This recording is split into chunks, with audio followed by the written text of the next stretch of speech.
سلام يا احسن واحدة حبيتها، يا يتيمة معرفتش اكون بيتها، يا طفلة ملقتش براءتها ولا لقت مني شيء جميل. شلنا بعض كتير قوي وهو جه الوقت اللي همومنا نشيل، وكفاية جرح لحد كده وكفاية نقع ونتشل، كفاية نجرح في بعض ونشوف في بعض ان احنا اقل.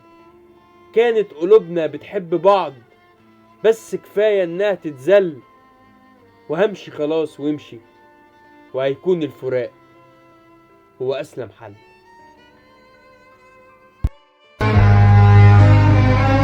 أيامنا بتودينا تبعدنا وتجمعنا، مشواره مكتوب لينا بياخدنا ويرجعنا. لا لقانا كان بإيدينا ولا حتى اخترنا ودعانا، وإنما